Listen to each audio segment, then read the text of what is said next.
Good morning mga ka-Row House.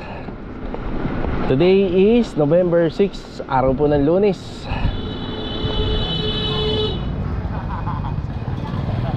Opya. Ayan, binabati ko nga pala ng belated happy birthday si paring Ryan. Yan, yung aking kaibigang contractor din dito sa Lumina. Yan, paring Ryan, happy birthday. Ayan, mabuhay ka pa hanggat gusto mo pa. Ayan mga ka-Row, ipagpapatuloy po natin yung ating ongoing project sa Phase 4. November 6 ngayon, no? Bukas nga pala mawawalan po ng tubig. Yan, nag-anunsyo na si Prime Water. Bali, meron kaming plano ni Master Jojo sa mga gagawin po namin bukas kahit wala pong supply ng tubig yung ating subdivision dito sa Phase 4. Yan, kukuha rin po kami ng gate pass ni Mrs. ngayong umaga. Tapos kung sakaling nandyan si Sir Nelson, maaprubahan kagad, agad-agad po natin na ipapadeliver para may gagamitin tayo bukas.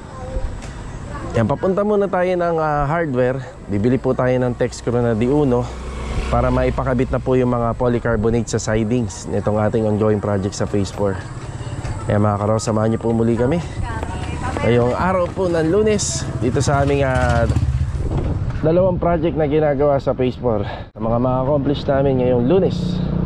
Ayan, and enjoy watching. God bless. Tara. Okay, dito muna tayo sa malapit na hardware. Opya. Okay na po tayo rito. Bumili na nga rin po pala ako ng epoxy A&B. Yan, naubos na para sa ongoing project natin. Tapos ito, Texcro na D1. Yan, bali 750 pesos. Tara. Dito na tayo sa Phase 4. Yan. Good morning and good morning kay client owner. Ay si Bilog, oh, nagbibistay agad. Good morning, Log. Good morning. Yan, solo flight na bistay yan. Yan, improvise. So kahit isang tao pwede. Yan, nandiyan na yung mga buhangin namin. Meron nga po pala tayong mag-half day dito. Si Ricky wala ngayon. Hollow blocks meron pa. Check natin kung magkukulang pa. Bibilangin natin yan lahat. Si Kuya Boy, good morning po Kuya Boy. Good morning, boy. Good morning. Tsaka si Jamil, good morning. Good morning. Good morning. Yan, pwede nang baklasin niya sa poster ito. Ayun, baklas na yung iba. Tapos ito na lang yung hollow blocks natin, Amil. Ayun, baka magdagdag tayo. Yan, pwede na saraduhan yan. Okay, bali bukas kasi mawawala ng tubig. So ano kami rito, bali may gagawin kaming plano. Magpapadeliver tayo ng para sa trusses na tsaka yung bubong. Papadeliver tayo. Kapag nasaraduhan to, pwede na natin ipabakbak to. Tsaka ito buo to, babakbakin po lahat to. Nagigibayin to lahat. Yan, pwede na natin ipabakbak yan. Kasi may sarado na para hindi na po siya mapapasok. Tapos dadagdag tayo ng hollow blocks. Nakukuhaan po natin ng gate pass, yung para sa bakal, sa roofing.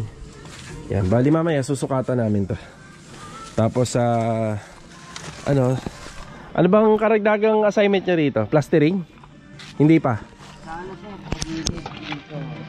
Yan yung gagawin nyo ngayon. Oo. Yun nga, naisip ko na magpa-plastering sila kasi hanggang ngayon lang yung tubig. Bukas wala na, pero sa susunod na araw meron na uli.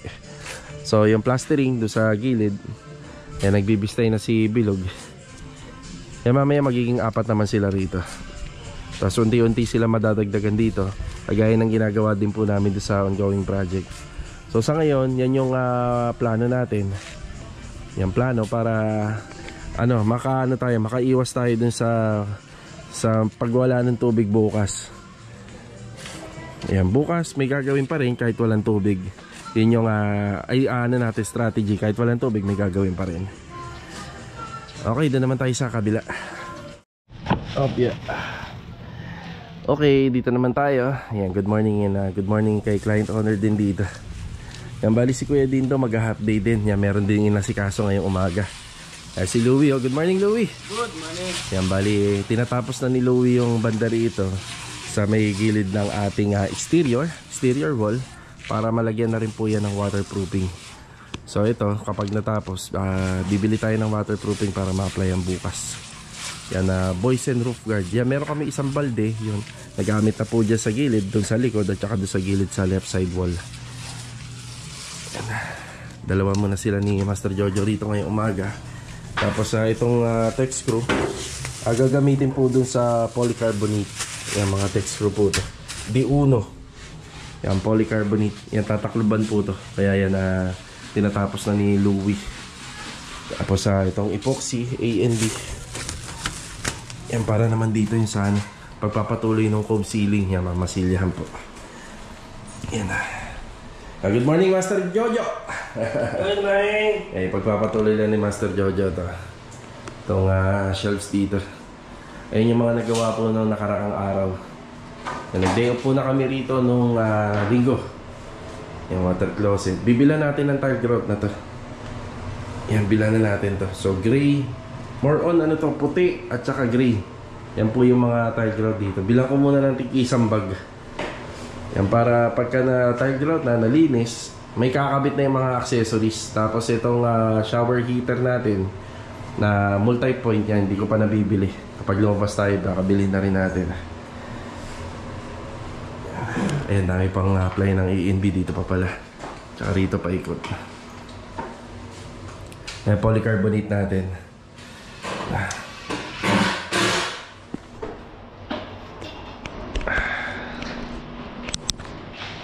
Ayan. Tapos dito rin, i-applyan din yan. Mga tubo na to, meron pa pala tayong hindi nalalagyan ng isang ventilation dun sa sa exhaust. Dito sa toilet and bathroom, yun lalagyan pa yun sa taas. Tapos sa downspout dito. Yan, pababa. Yan, malapit na rin po sa to, yung sa overall paint. Halos tinatapos na lang yung mga installation. Isa rin to sa mga nagawa nung nakaraan na Sabado. So ito, pipilitin namin na yung copper tube na yan, pag pininturahan po ay medyo faded siya. Ito, pipinturahan din to. Ito, pinturahan din to ng ganitong kulay. Tapos ito, sinisinsil na lang para nakalubog siya. Hindi po siya makikita po sa sa pader, kagaya din po ng ginawa natin dyan.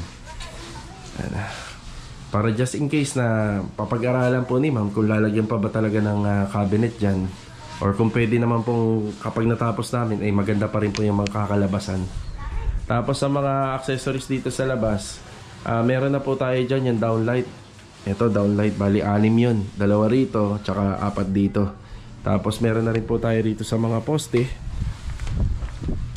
para po sa lamp post. Tapos nabilhan na rin natin siya ng bulb light. Yung mga retouching paint na lang po yan, yung mga nasa ibabaw, yung mga metal trusses natin dyan, at saka yung pinaka-insulation. Ito, baka bukas pa natin ma-applyan ng ng waterproofing. Kailangan patuyuin muna. Okay, yan lang po muna yung assignment natin yung araw dito. So overall paint pa rin, tapos yung carpentry installation ng polycarbonate. Yan po yung assignment natin. Tapos ito, baka huli na lang po natin bilhan to ng pintura.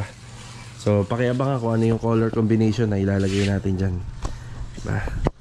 Sa mga nagtatanong nga po pala kung ano yung design nito, to, black and white na may touch of gray. Yan po yung design nya. Pagka natapos namin to, black and white and gray. Yan. O, diba?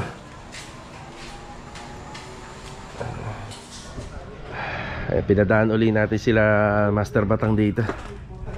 Yan, pinabalik natin. Good morning, good morning. Tatawag ko, kuy. Tawag ka? Naiwan ko yung cellphone ko doon, lobat. Yan, pare, advance happy birthday, pare, ha. Pare, napanood mo yung ko? Nag-ano na ako, nagpa-practice na ako, pare. Para sa birthday mo. Ayan, bali pinasukatan uli natin kasi binago namin nga to. Ayan, binago po namin. Baka maka-apekto dun sa unang sukat na ginawa nila. Tsaka rito sa baba. Yung ba yung daw, pare? Sabi nito? Tapos water na rin. Ayan, tapos pinaulit na rin natin. Yan, pinaulit. Sukat dito. Yan kasi may ano na siya, may PVC panel na. Sa loob daw, bakit? Sa loob. Ipatukan na kayo. Tapos Nick, sa loob sa samin ka. Dating gawin pare. Dito. Nakadikit. Okay na po sila Master Batang dito. Bali yung pinauuna muna natin yung sliding door dun sa toilet and bathroom. Yan, gamit po yung aluminum. Yan, sliding door pa rin. Tapos babalikan na lang po nila yung ating kitchen cabinet at saka yung ano po rito, screen door kapag medyo tapos-tapos na po ito. Yan, okay na po ito. Yung curing time na lang po ito. Tapos dito na din sa kabila, yan inuumpisa ni Louie. Pansamantala dito muna namin nilalagay yung basura namin. Ito naman yung aayusin ni Louie para pagka nilagay po yung polycarbonate, okay na.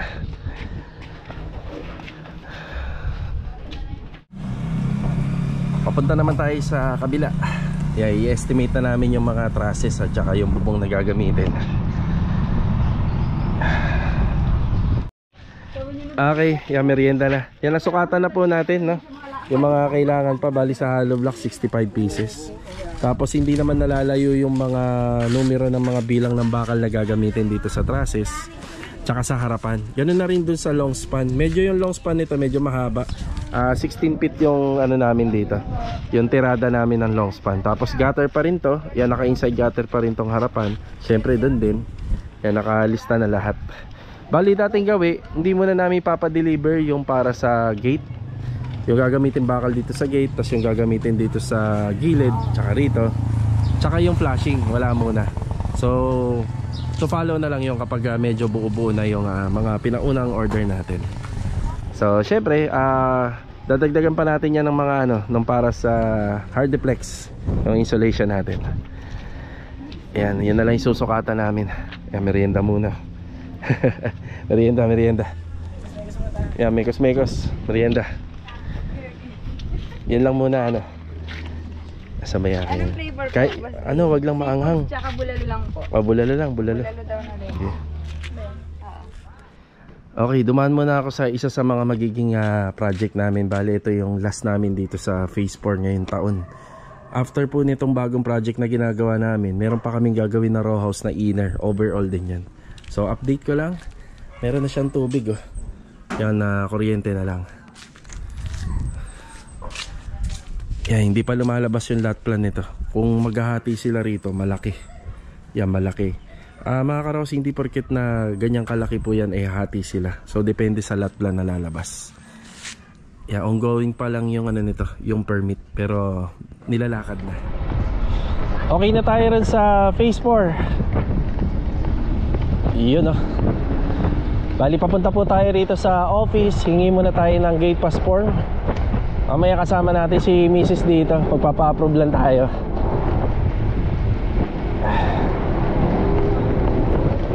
Opya. Okay.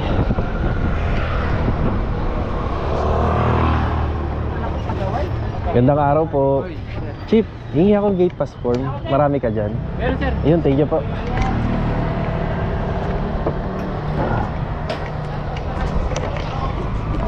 Sige, may meeting nga, di mo napapasok, mamaya na lang after lunch. After lunch na yung ano, no? Approval. Ayun, meron pong ano kasi. May mga ano siguro, turnover. Hindi, di wala pa tanong ko. Wala. Sir, ano, gawin mo na ng mga 5. Balik na lang kami ng mga alauna, no? Thank you po. Chief, thank you.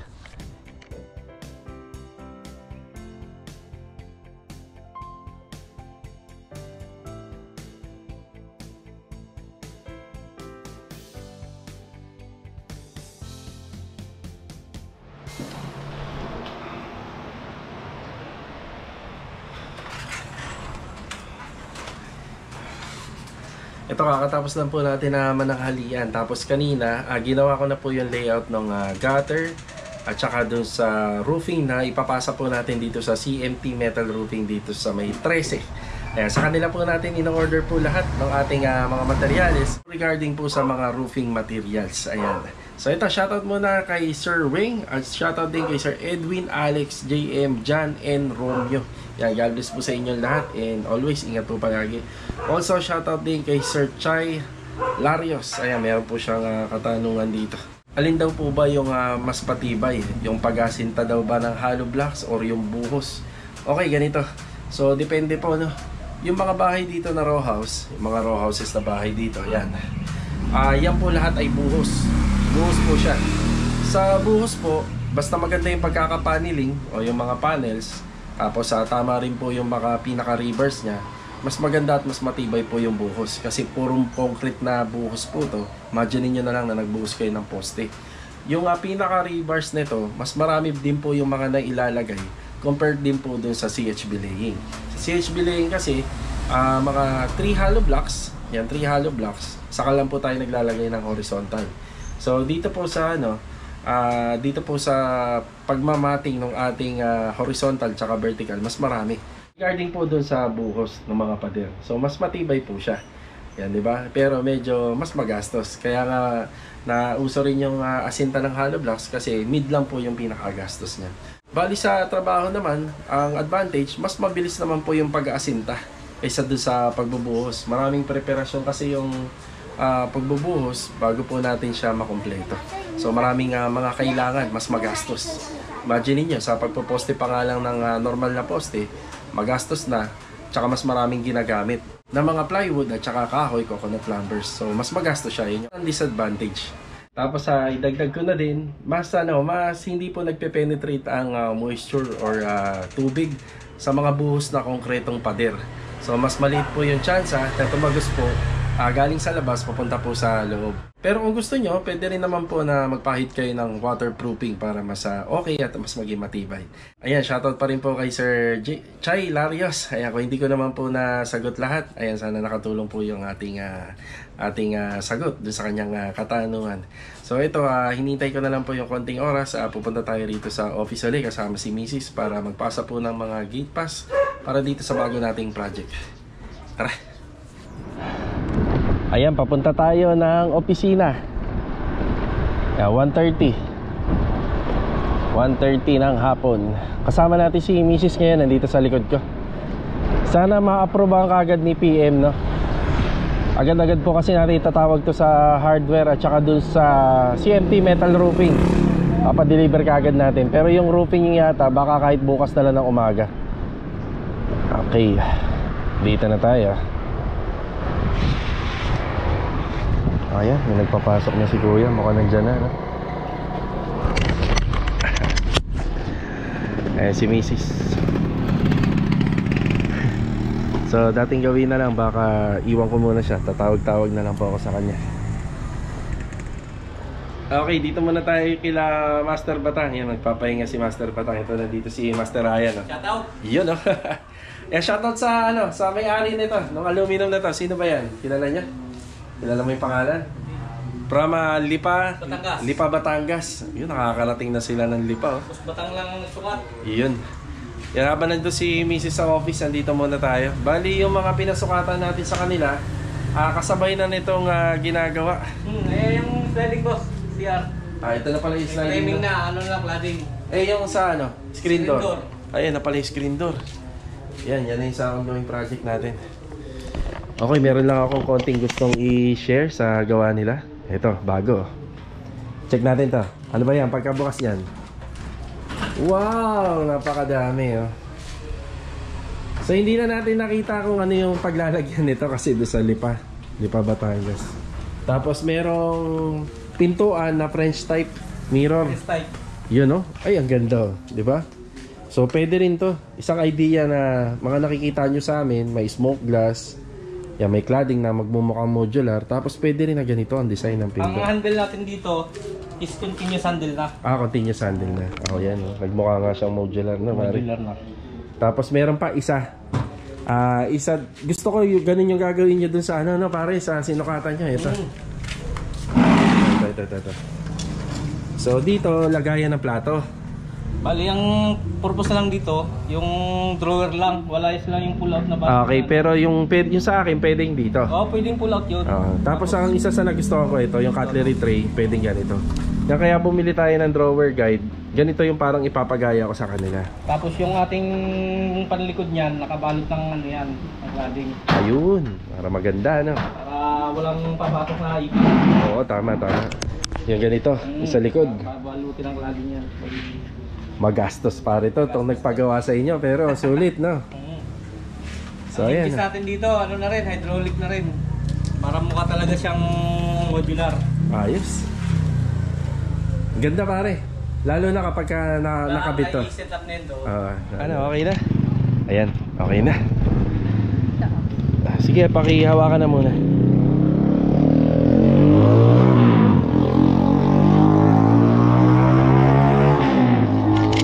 Bale, okay na kami rito sa office. Yan, ihahatid ko lang si Mrs. Tapos ipapasa ko yung gate pass sa guard ng phase 4. Tapos order naman tayo kay Ma'am Melanie Hardware. Roofing trusses. Yan, roofing trusses. Yun lang muna. Yung mga installation, isasabay na sana namin. Check natin sa site kung magkakasya kasi medyo masikip pa dun sa bagong project. Tara. Dito na tayo sa phase 4. Yung kinuhaan nga pala namin ng gate pass ni Mrs. ay para po dito sa bagong project natin. Magandang araw po.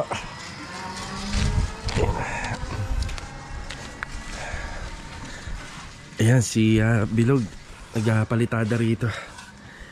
Ayan, tapos yung ano rito, yung mga inabutan namin na lupa rito, pinapatag na po uli namin to according to sa height level na inabutan namin.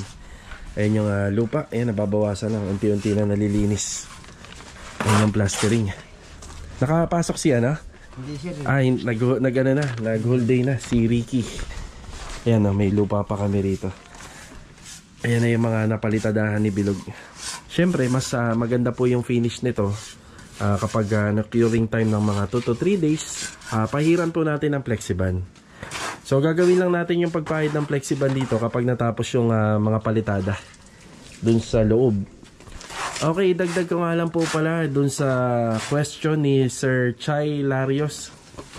Yung mga advantage at saka disadvantages, no? Ito para hindi natin makalimutan. Kapag gawa sa hollow blocks, syempre may palitada pa. Tapos kung gawa naman po sa buhos yung pader, basta maganda yung pagkakabuhos, pantay na pantay, makinis, hindi na po kailangan ng palitada, diretso masilya na kagad. Yun yung kagandahan. Yan. Ito yung mga pinaano natin, yung permado na. Yan, bali puro tubular lang. Tubular, angle bar. Tapos additional tayo na hollow blocks kasi nga dun sa loob, pati yung sa mga lababo pa. Tapos yung yero na gagamitin po dito sa interior. Tapos PVC roofing naman dun sa exterior. Yan, tapos mga tubular at saka yung mga stainless na gutter.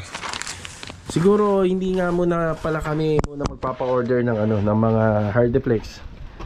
Kasi kapag binubungan kaagad namin to, ang mangyayari po kasi magiging mainit sa sa loob. Tapos yung pag nagsisinsil or nagga-grinder, yung alikabok hindi nakakalabas, naiipon sa loob lang. Bali ang diskarte naman namin dito, mag-i-stockpile na kami sa taas ng bubong. Yan, pahirapan po kasi pumunta ng opisina ngayon. Lagi pong wala CPM. Yan. So itong materialis naman na to, agad-agad magpapakuha kagad tayo ng gate pass para po sa mga interior pa. So lahat nga po pala to may insulation, no? Insulation ng hardiplex. Tapos ito naka PVC panel din to, itong labas, exterior. Yan. Ito na yung para magiging kwarto. Yan, magkukulang pa po kami ng hollow blocks dito. Yan, kaya meron pa akong sinulat dito sa gate pass. 650 yung unang order. Ang dami, no? Tapos dadagdag pa tayo.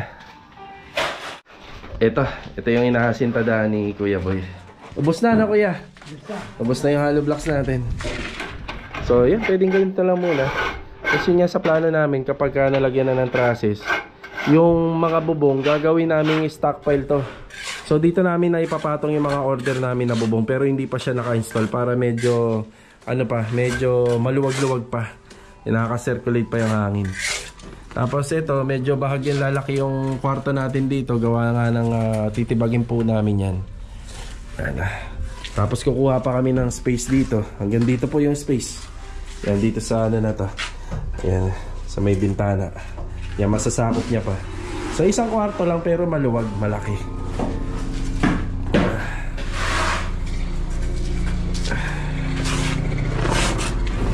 Yan, bali kapag bukas walang tubig, pwede na kami mag-proceed sa process muna.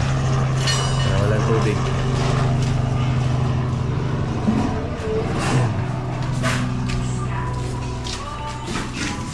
Yeah. Balik tayo rito. Ayun o. Meron na kaming isang naikabit na lamppost. Yan, bali dalawahan po yung ilaw niyan. So warm light at saka daylight sa baba. Tapos yung nakita natin ditong uka, syempre magkakauka talaga yun. Kasi ipapasok natin yung tubular hinges. Yeah, okay na. Yan, naka-tiles na rin po yan. So malinis na siya. Yan na, gawa ni Louie kanina. Yan, malinis na sa baba. Ayan, nag-uumpisa na sila magkabit ng ating polycarbonate. You know.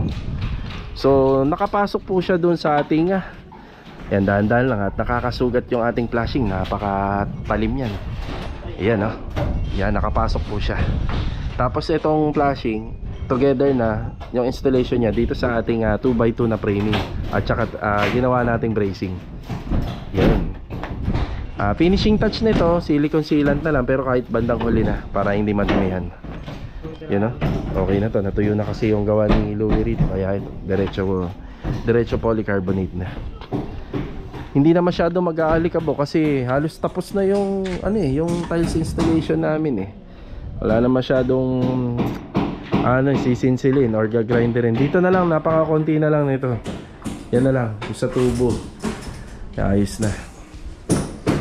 Si Kuya Dindo nga pala nakapasok, half day. Hey Kuya, good afternoon. Oy, good afternoon. Yun, no? So makikita nyo, kailangan talaga sinsilin to. Yan, malaki yung sisinsilin niya. Para kapag kami nasilyahan, yung pinaka parang bumuntis sa mga construction or umumbok. Yan, ma-flat.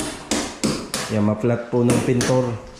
Kaya kailangan po talaga sinsilin. May plano kami gawin dito, simple lang, pero maraming problema talaga sa pader. Kita naman dito, makikita na kagad dito yan, sa tiles pa lang.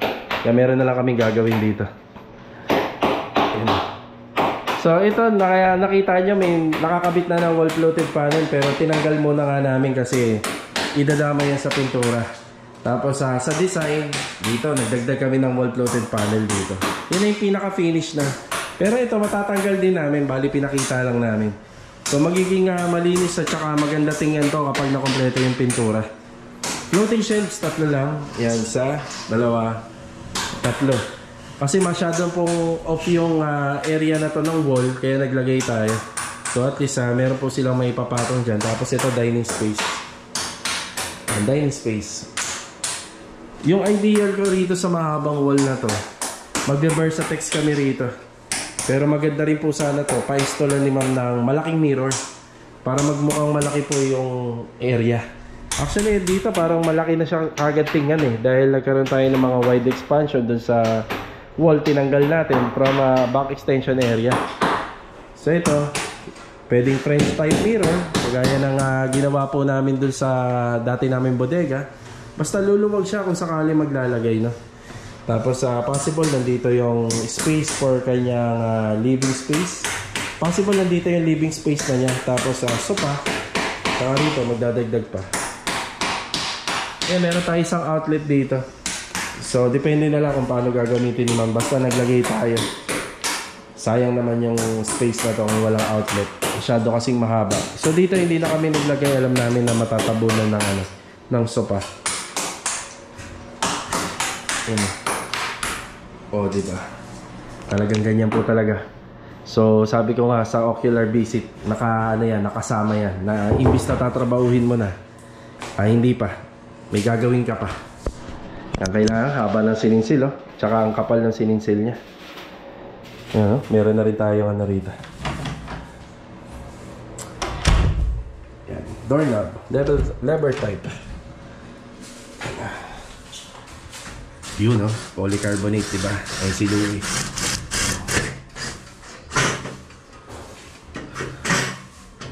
Tapos kinakabit na ni Master Jojo yung mga ilaw pa isa-isa. Tsaka dito.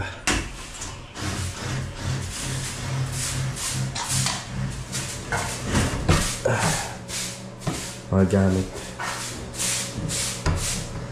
Mukhang bukas ata, kuya, no? Kasama mo si Jamil dito? Bukas, no? Pwede na. Ayan na. Maraming preparasyon po tayo rito. Ayan na. So lalabas po tayo. Kakausapin ko si Jamil kung ano yung mga kailangan niya rito.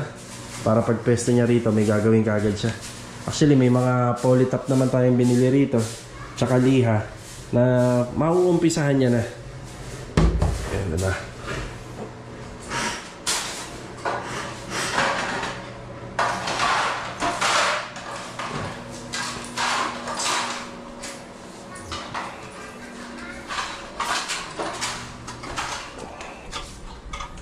Ay, ilaw.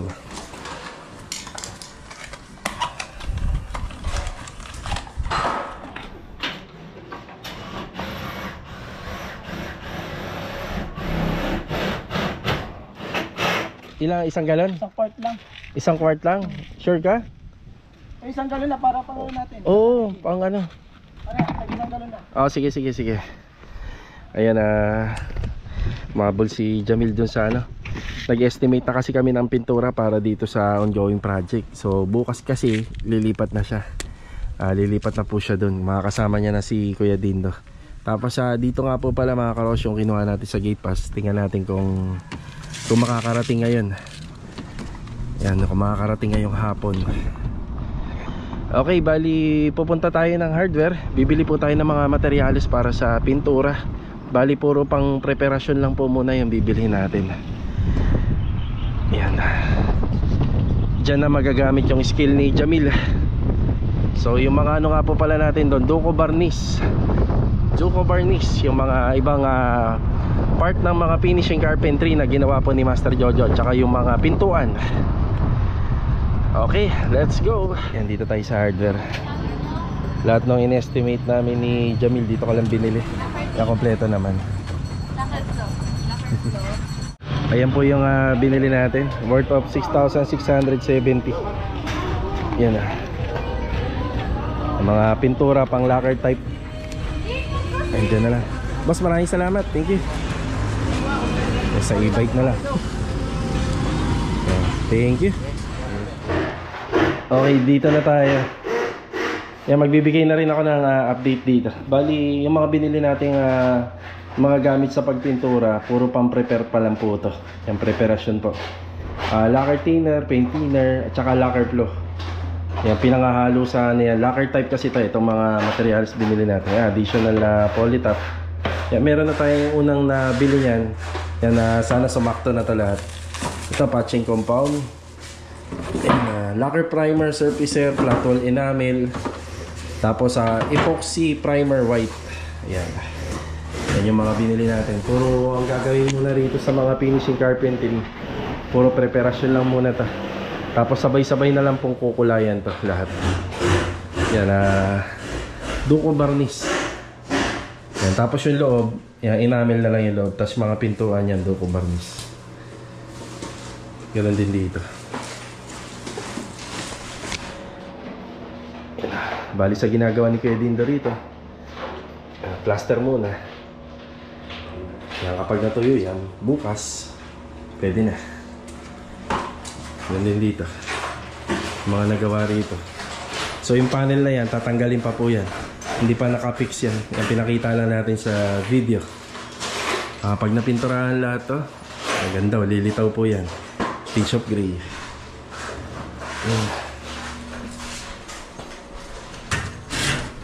Polycarbonate na kinakabit ni Louie. Ito yung ating downlight. ikakabit dito. Tapos kompleto na yung sa lamppost. Okay na rin.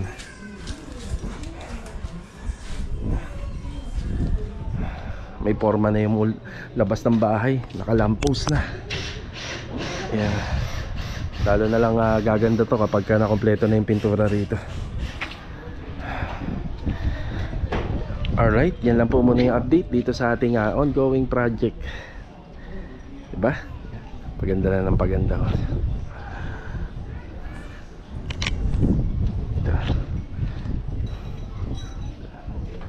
Bale ito mga karos, maraming salamat po muli sa pagbisita ngayong araw po ng Lunes dito sa aming channel. So ito, pahabol na shoutout mula kay Antonio Biong Ramos. Yang God bless po sa inyo. Also shoutout na rin po sa dating manggagawang konstruksyon na si Romel Collado. Yan, matagal na po siya nanonood dito sa aming channel. Dati po daw siyang manggagawa din. Ayan, God bless sa iyo. Saludo and ingat po palagi. So paano mga karos, hanggang dito na lang po muna yung vlog natin. Kita-kita na lang po sa susunod na video. Ingat po palagi. Ito, paalam po muna.